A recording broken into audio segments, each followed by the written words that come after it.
El libro de Juan tiene, como pasa con todos los evangelios, grandes temas. Hay cosas particulares propias de Juan que no abordan los otros evangelios, que, que son resaltados aquí en el libro. Por ejemplo, el tema del espíritu, que hablaré en un instante, es mencionado en Lucas y Mateo tiene algo también, Marcos un poquito, pero Juan tiene una neumatología bastante ligada con otro tema que voy a hablar también ahora, con la creación, con el nuevo pacto.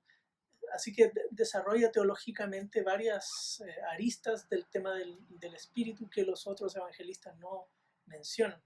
También otra característica que tiene el libro es que tiene bastantes discursos. Ustedes recuerdan, eh, Jesús conversa con su madre, al principio muy tangencialmente en el capítulo 2. En el capítulo 1 tiene una conversación con uno de los primeros discípulos acerca de dónde estaba él cuando el Señor lo vio. Luego en el capítulo 3 va a hablar con Nicodemo. Luego en el capítulo 4 va a hablar con la mujer samaritana. En el capítulo 5 va a hablar con el paralítico en Bethesda. En el capítulo 9 va a hablar con el ciego. En el capítulo 11 va a hablar con Marta y María. Cada uno de esos diálogos encierran temas teológicos profundos, que algunos de ellos están vinculados. Vamos a tratar de dar un panorama de eso. Y eh, son desarrollos temáticos que no aparecen en los otros evangelios. Y eso lo vuelve peculiar. Claro, si uno piensa que Juan escribe su evangelio después de los otros, es posible que Juan mismo conociera los contenidos de los otros evangelios y sobre esa base él decide qué enfatizar. También, sin duda, había temas que estaban siendo importantes en la década de los 80 en las iglesias ahí en Asia Menor, y él va a abordar esos temas desde la óptica de Jesús y el Evangelio. Entonces, uno de los temas, empecemos con el de la creación. El libro comienza hablando de el logos, la palabra que existía desde la eternidad y era con Dios y era Dios. Y luego se describe en términos de creación.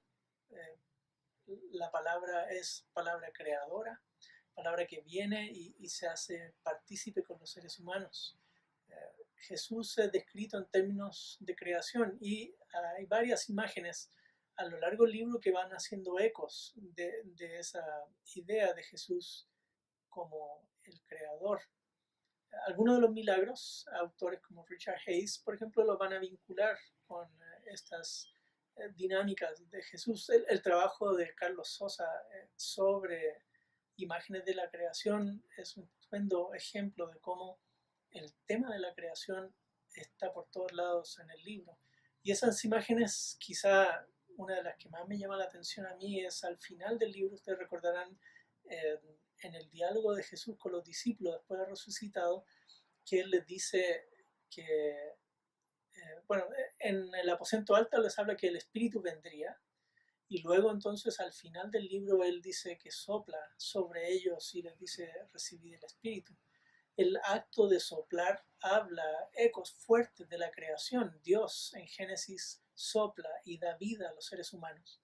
Y ahora el Hijo resucitado sopla y da vida, el Espíritu, en las personas.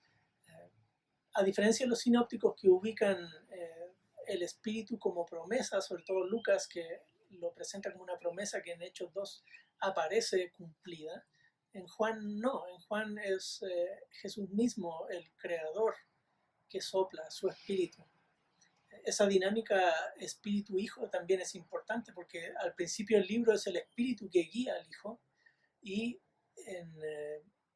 a partir del capítulo 13 es el hijo quien guía al espíritu y se da esa dinámica de la relación intratrinitaria que se produce de esa inversión de las hijo-espíritu.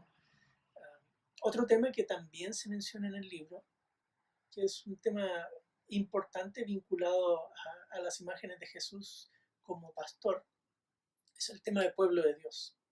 En el libro los discípulos de Juan están muy vinculados a Jesús y el Señor Juan invita a Jesús a venir, sí, Juan el Bautista invita a discípulos de Jesús a entrar en esa relación con él y lo comienzan a seguir. Luego al final, en el capítulo 12, por ahí hay unos griegos que se acercan a Jesús para hablar con él, se refiere a judíos de la diáspora, y luego Jesús va a hablar también de que tiene otro pueblo y de los dos pueblos son dos rebaños que va a ser un solo rebaño.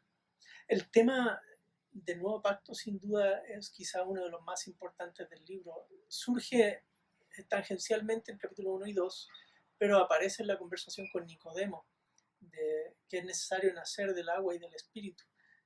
Eso claramente Ezequiel 36, que nace de una interpretación elaborada de Ezequiel del pacto que Dios había hablado con Jeremías en Jeremías 31, donde Dios dice que pondrá su espíritu en las personas, que los lavaría con agua.